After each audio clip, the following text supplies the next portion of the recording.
Alara Whitmore used to believe forever was a promise you could lean on. Not a word people threw around carelessly, but a solid thing, like the oak dining table her father built with his own hands, or the scar on her knee from falling off a bike at 7. Forever, to her, meant endurance.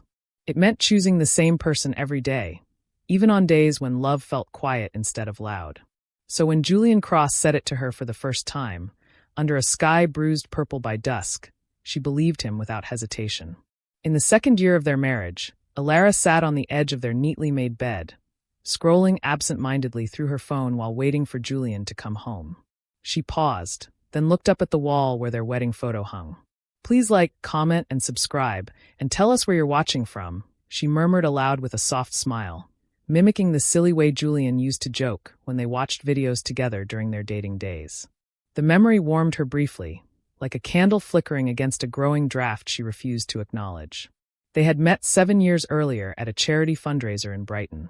Alara was there reluctantly, filling in for her brother Caleb, who had caught the flu. Julian had been effortless, tailored suit, easy laugh, eyes that seemed to see her even in a crowded room. He asked her questions no one else ever did. Not what she did for a living, but what she loved. Not where she saw herself in 5 years, but what scared her most about happiness. "I'm afraid it doesn't last," she'd admitted that night. Julian smiled and said, "Then I'll last for it." At the time, it felt like poetry. Their love unfolded gently. Long walks, shared books, whispered plans. Julian came from wealth, old money polished to a quiet shine, while Alara's upbringing was simpler. Warm dinners, laughter that filled rooms, love that didn't depend on appearances. When Julian proposed, her family cried. When Alara said yes, she believed she was stepping into a future that would grow, not shrink. The first cracks appeared quietly. Julian began coming home later. Conversations shortened. Laughter became polite instead of spontaneous. When Alara asked if something was wrong, Julian always answered the same way. "I'm just tired. Work's been brutal." She believed him. Love, after all, required patience. But patience slowly turned into silence. Maria Cross, Julian's mother, had never hidden her disapproval well. She was cordial, never cruel outright, but her compliments were edged with reminders. "You're very grounded, Alara," she once said over tea. Julian has always been drawn to simple things. Alara smiled, unsure whether to feel flattered or diminished. At family gatherings, Maria spoke often about legacy, about appearances, about how important it was for a cross to be seen as stable, powerful, unshaken. Alara felt like a guest in a life she was supposed to belong to. Still, she stayed hopeful. Then came the night Julian didn't come home at all. No call. No text. Alara sat on the couch until dawn, watching shadows crawl across the walls. When Julian finally walked in the next morning, his shirt wrinkled, his eyes avoiding hers, she knew something had shifted permanently. "Where were you?" she asked, voice barely steady. Julian exhaled slowly. "I need space." The words landed harder than any accusation. Space became distance. Distance became routine. Julian moved into the guest room. Then the guest room became permanent. When Alara reached for him, he stiffened. When she cried, he looked guilty, but unmoved.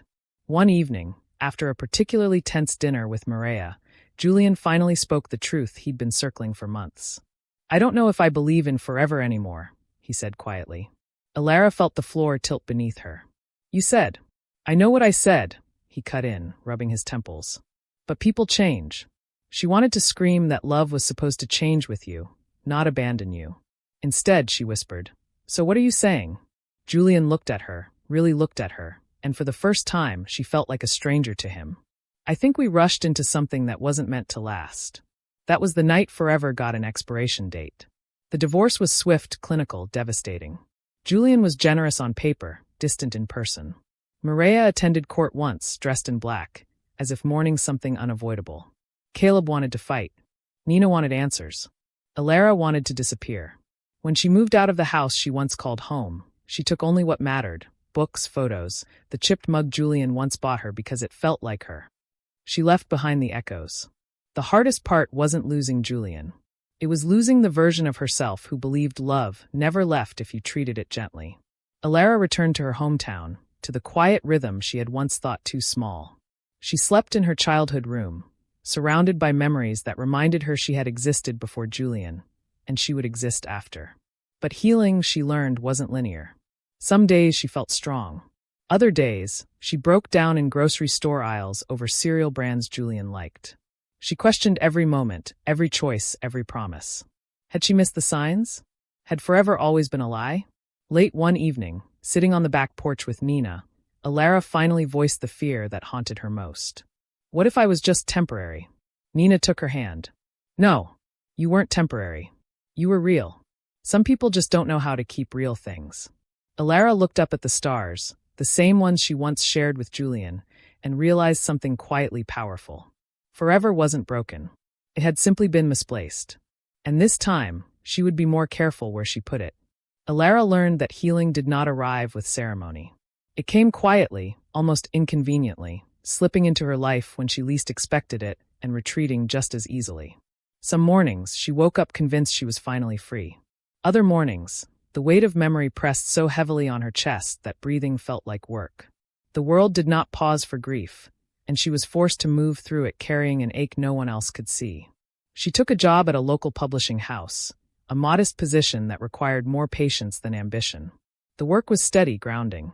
Words passed through her hands every day, manuscripts filled with hope, loss, redemption. And sometimes she wondered how many of the authors had once believed in forever the way she had. She edited stories about love with professional detachment, even when certain lines felt like they had been written directly for her. Caleb checked in often, never pushing, always watching. He had always been that way, quietly protective, fiercely loyal. When Alara had first moved back home, he hovered without hovering, fixing things around the house that didn't need fixing, cooking meals she barely touched, staying nearby in case she needed him. You don't have to be strong all the time, he told her one evening as they washed dishes together. Alara smiled faintly. I know, but I don't know how to be anything else yet. Nina, on the other hand, refused to let Alara disappear into herself. She dragged her out for coffee, insisted on walks, signed them up for pottery classes that ended in laughter and misshapen bowls. Nina believed movement healed what stillness could not. You don't get over something by standing still and staring at it, she said. You move, even if you limp. Somewhere between routine and resistance, Alara began to find her footing. It was during one of those pottery classes that she first noticed Theo Langford. He wasn't striking in the way Julian had been. No effortless charm, no polished arrogance. Theo was quieter, steadier. He listened more than he spoke. When he did speak, his words carried weight, as if he had already considered them carefully before releasing them into the world. He smiled with his eyes, the kind of smile that didn't ask for attention but earned it anyway. They didn't talk at first. Just shared glances, polite nods. Alara wasn't ready for anything that even resembled interest. She still flinched at the thought of beginnings. But life had a way of introducing things gently when you weren't looking. One afternoon, as Alara struggled with a collapsing clay bowl, Theo leaned over and said softly, "You're forcing it." She laughed despite herself. "Story of my life. Clay doesn't respond well to pressure," he said. "Neither do people." The words lingered longer than they should have. Their conversations grew slowly, harmlessly. They talked about books, about how strange it was that people expected time to heal everything when time often just revealed what was already broken. Theo never asked about Julian. Never pried. He spoke of his own past in careful fragments. A long relationship that ended quietly, not explosively. No villains. No heroes. Just two people who outgrew each other. Alara appreciated that. Still, every new feeling came with guilt. As if allowing herself to smile at Theo meant betraying the woman she had been. The one who believed forever was unbreakable. Julian, meanwhile, had not disappeared entirely. He lingered like an unresolved chord. At first, his messages were logistical. Paperwork. Remaining accounts. Then gradually they softened. "I hope you're doing okay. I saw something today that reminded me of you." Alara read them without responding. Each message reopened something she had just managed to close. One evening, unable to sleep, she finally replied. "I'm learning," she typed. "That's all." Julian responded almost immediately. "I miss you." The words felt heavy. Dangerous. Alara stared at her phone for a long time before setting it face down on the nightstand. Missing someone did not mean you were meant to return. She had learned that the hard way. But Julian's reappearance unsettled her more than she expected. Memories resurfaced uninvited. The way he used to trace circles on her wrist when he was thinking. The sound of his laughter when he forgot to be careful. She wondered if he missed her, or the version of her that made his life easier. Maria Cross called a week later. "Ilara," she said, voice smooth as ever. "I heard you're back in town." "Yes," Ilara replied carefully. "I wanted you to know," Maria continued. "Julian hasn't been himself since the divorce. He's struggling." Ilara felt something tighten in her chest. "I'm sorry to hear that." "There's talk of reconciliation," Maria said lightly, as if discussing whether. "People do make mistakes." Ilara's grip on the phone tightened. "Some mistakes change everything." Silence stretched between them. "You were good for him," Maria said finally. "But goodness alone is rarely enough." When the call ended, Ilara sat in stunned quiet. The audacity of it all left her breathless. For years, she had tried to be enough, quiet enough, patient enough, accommodating enough. And now, even in absence, she was being measured by standards that had never included her happiness. That night, she went for a long walk alone. She thought about the woman she had been when Julian left. The woman who begged silently for permanence. The woman who believed love was something you endured. She realized she didn't want to be her anymore. Theo noticed the shift before anyone else. "You're somewhere else today," he said as they walked out of class together. "Am I that obvious?" "Only to people who are paying attention." She hesitated, then asked, "Do you ever worry that opening yourself up again just means giving someone another chance to leave?" Theo considered this. "Everyone leaves eventually," he said. "But not everyone abandons you while they're still standing next to you." The words hit home with unexpected force. Weeks passed. Seasons changed. Ilara found herself laughing more freely, sleeping more soundly. She and Theo grew closer in quiet, intentional ways. Shared coffee, long conversations, comfortable silences. There was no rush. No pressure to define anything. And that felt revolutionary. Julian asked to see her. "I just want to talk," he said. Closure. They met at a cafe halfway between past and present. Julian looked different, older, somehow wearier. When he smiled, it didn't quite reach his eyes. "I made a mistake," he said without preamble. "I let fear convince me I was trapped when I was actually loved." Ilara listened, heart strangely calm. "I didn't know how to say that I was unhappy without blaming you," Julian continued. "So I left." She nodded slowly. And now I realize forever isn't something you walk away from just because it gets hard." Ilara looked at him, the man she had once planned a life with, and felt something settle decisively inside her. "Forever isn't something you revisit when it becomes convenient," she said gently. "It's something you protect." Julian swallowed. "Is there someone else?" Ilara thought of Theo, of steady hands and patient listening, of a love that didn't feel like survival. "Yes," she said honestly. "There might be." Julian's face fell, and for the first time, Ilara didn't feel responsible for easing his pain. She walked away lighter than she had in years. That night, she stood on the porch again, the same place she once questioned her worth, and realized something profound. Forever had not failed her. She had simply been brave enough to stop chasing it where it was never meant to stay. And somewhere ahead, a different kind of forever was quietly waiting, one that didn't come with an expiration date. Ilara did not tell Theo about meeting Julian right away. Not because she was hiding anything, but because she needed time to understand what the meeting had meant to her. For years, her emotions had been shaped by reaction, responding to Julian's moods, his absences, his indecision. Now, she wanted to speak only from clarity, not confusion. That clarity came sooner than she expected. She realized it one quiet morning while standing in her childhood kitchen, watching sunlight spill across the floor. There was no ache in her chest, no longing, no second-guessing. Julian had become a chapter, important, formative, painful, but finished. The realization didn't feel triumphant. It felt peaceful. And peace, she discovered, was a form of closure she had never known she was allowed to claim. Theo noticed the difference immediately. "You look lighter," he said as they sat on a bench overlooking the river later that afternoon.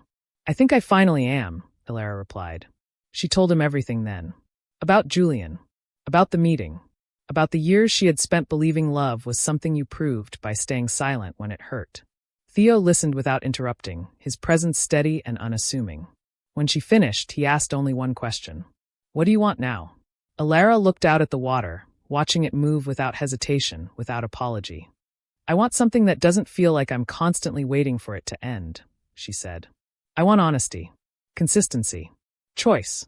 Theo nodded. "Then that's what you should have." There was no grand declaration, no sudden kiss. Just an understanding settling quietly between them, solid and unforced. For the first time in a long time, Alara felt chosen, not out of convenience or expectation, but intention. Julian tried once more. This time, it wasn't a message. It was a letter, handwritten, delivered to her parents' house. The paper smelled faintly of cologne she recognized instantly. She almost didn't open it. Almost. He wrote about regret. About fear. About how he had mistaken stability for stagnation. He wrote about therapy, about distance giving him perspective, about realizing too late that love was not something you abandoned to find yourself. I thought forever would wait for me, he wrote. I didn't know it could move on. Alara folded the letter carefully and placed it back into the envelope. She didn't cry. She didn't feel angry. She felt resolved. She wrote back, not to reopen anything, but to close it properly. I loved you honestly, she wrote. That love deserved protection, not postponement. I forgive you, but I'm no longer available to be returned to. Some endings exist so better beginnings can survive. She mailed it the next morning. Mireia Cross never reached out again. Instead, life filled the space Julian once occupied with quieter, truer things. Alara's career began to shift. At the publishing house, she was offered the chance to work on a personal project, an anthology of essays centered on love, loss, and reinvention. The irony was not lost on her. For the first time, her pain was not something to hide or explain away. It was something that could help others feel less alone. She poured herself into the work. Words flowed more easily now. Not because the wounds were gone, but because they had healed enough to be handled gently. She wrote late into the night, fueled by purpose rather than escape. Theo became a constant, not overwhelming, not consuming, just present. He showed up when he said he would. He asked questions and waited for answers. He respected her silences and celebrated her voice. There were no guessing games, no emotional negotiations. One evening, as they cooked dinner together, Alara caught herself laughing freely, the sound unfamiliar but welcome. What? Theo asked. I just realized something, she said. Love doesn't have to feel like survival. No, he agreed. It can feel like home. She didn't say I love you yet. Neither did he. They let the words wait until they were ready to land without fear. Caleb noticed the change too. You're different, he said one night as they sat on the porch. Stronger. Alara smiled. I think I just stopped shrinking myself to fit into something that was never built for me. That's my little sister, Caleb said proudly. The anthology launched 6 months later. At the small release event, Alara stood at the podium, heart racing, hands steady. She spoke about impermanence, about how society romanticized endurance without questioning what it cost, about how walking away was sometimes not failure, but self-respect. When we say forever, she told the audience, we should mean it's chosen daily, not assumed, not postponed, not renegotiated when it becomes inconvenient. Theo watched from the back of the room, eyes soft with admiration. Later that night, as they walked home under a familiar sky, Alara stopped suddenly. This place, she said quietly. This sky. It's where Julian once promised me forever. Theo waited. I thought losing that meant losing the idea of love altogether, she continued. But now I see, it just meant I had to redefine it. She turned to him. I love you. Theo smiled, warmth spreading across his face. I know, he said gently. And I love you too, without deadlines. Years later, Alara would look back on that moment as the true beginning. Not the wedding, not the promises spoken too soon, but the choice to believe that love could be safe again. Julian remarried eventually. Alara heard through mutual acquaintances that he seemed settled, quieter, perhaps wiser. She wished him well without nostalgia. Some people teach you what love is. Others teach you what it should never cost. Alara and Theo built a life deliberately. Not flashy, not perfect, but honest. There were disagreements, misunderstandings, moments of doubt, but never abandonment. Never silence used as punishment. Never affection treated like leverage. Forever, she learned, was not a guarantee. It was a practice. And this time, it had no expiration date. Before we end this story, please like, comment, and subscribe, and tell us where you're watching from. Your support helps these stories reach those who need them most, and reminds us that even when forever ends, new beginnings are always possible. Broken Heart Sparkles.